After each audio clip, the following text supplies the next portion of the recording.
Good morning. I'm Susan Halpin, the Stroke Program Coordinator at Mary Washington Hospital, and I'd like to provide you with some information about high blood pressure this morning. So what is blood pressure anyway? When your heart beats, it pumps blood throughout your body, supplying it with the oxygen and the energy it needs to perform. As your blood moves, it pushes against the sides of your blood vessels. The strength of this pushing is what is known as blood pressure. Your blood pressure is the measurement of two numbers. For example, 114/75. The top number is known as your systolic blood pressure. This is the amount of pressure in your arteries when your heart contracts or beats. The bottom number is your diastolic blood pressure. This is the blood pressure when your heart relaxes between beats. Both numbers are important to determining your state of health. When your blood pressure is too high, your heart has to work harder. Over time, this can cause serious damage to your arteries. When the pressure is consistently higher than normal, you have hypertension. Here's a few myths about high blood pressure. Myth number 1, high blood pressure runs in the family. There is nothing I can do to prevent it. Well, the fact is that while high blood pressure can run in families, you can avoid it by making better lifestyle choices. Myth number 2, I was diagnosed with high blood pressure, but the readings on my monitor are lower now, so I could stop taking my medications. The fact is that high blood pressure can be a lifelong disease, and I would encourage you to talk with your medical professional before stopping any blood pressure medications. Myth number 3, I feel great. I don't have to worry about high blood pressure. High blood pressure is largely symptomless. Over 100 million adults in the United States, that's nearly half of all adults in the US, have high blood pressure. The only way to know is by checking it. Myth number 4, I'm way too young to worry about high blood pressure. The fact is that although risk increases with age, even children can develop this condition. The only way to know if you have high blood pressure is to get it checked. So what is a normal blood pressure?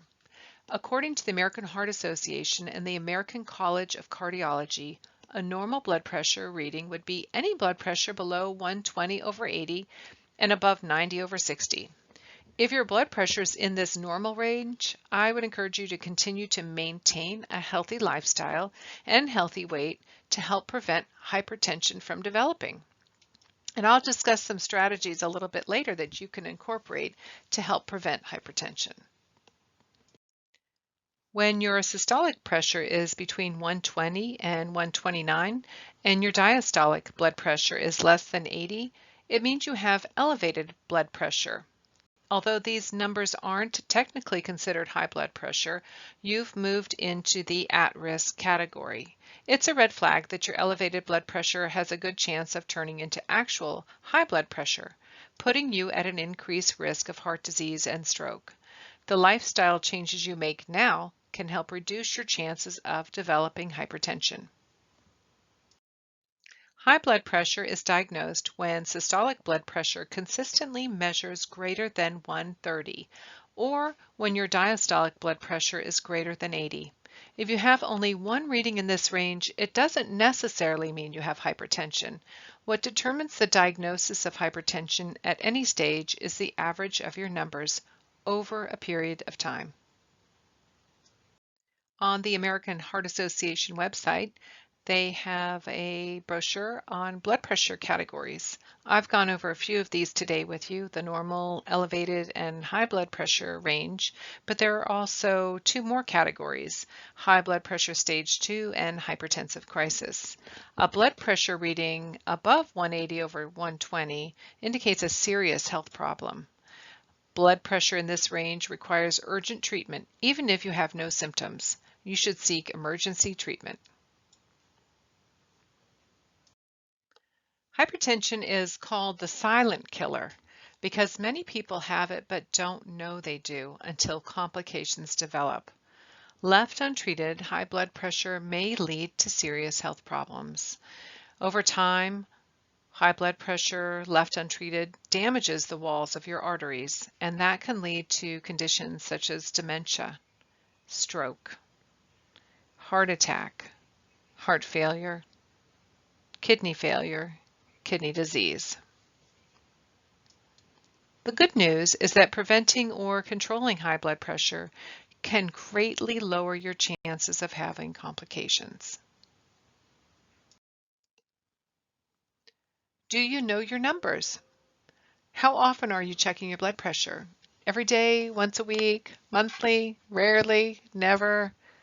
Well, the best way to know if your blood pressure is in the healthy range is to check it.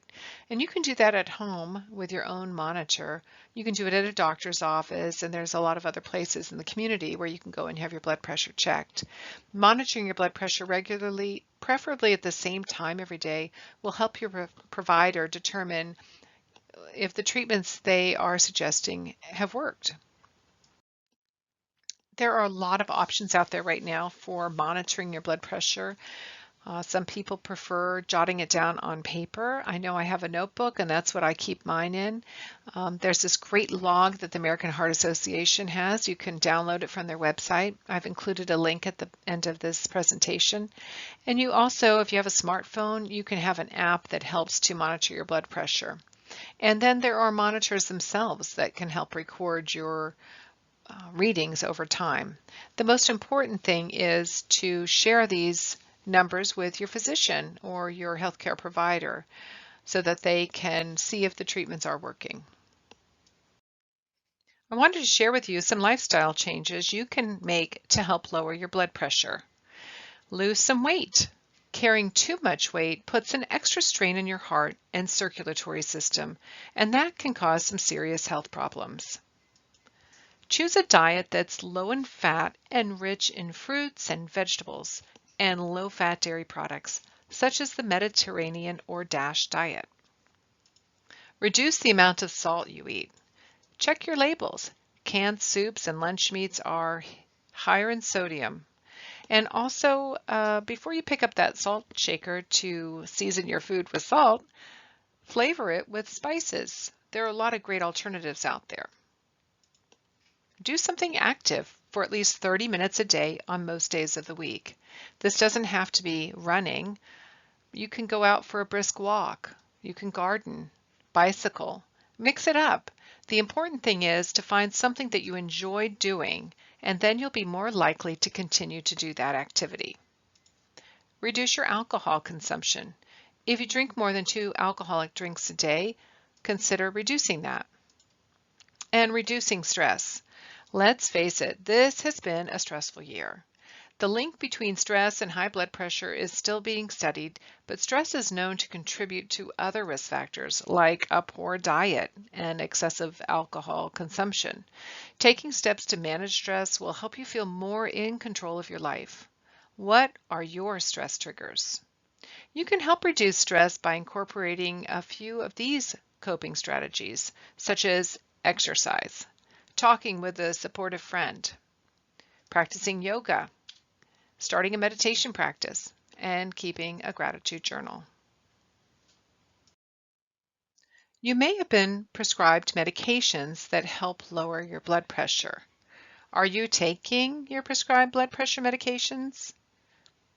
Medications can be one of the best ways to manage your blood pressure, but antihypertensive medication doesn't help if you don't take them correctly or consistently. It's very important to take your medication exactly the way your provider says to take it. It's also important to talk with your doctor. Some medications have unpleasant side effects. Talk with your healthcare provider. They may recommend a medication that has fewer side effects. The important message here is don't stop taking your medication unless your doctor says it's okay. To summarize, know your numbers. What is your blood pressure? And monitor it regularly. You can make a few lifestyle changes to reduce your blood pressure, and you may be prescribed medications by your provider. Work with your healthcare provider. They are your partner here in helping to reduce your blood pressure. Please let them know if you have any questions or concerns. This slide on where you can get the blood pressure log and also my contact information. And thank you for your time.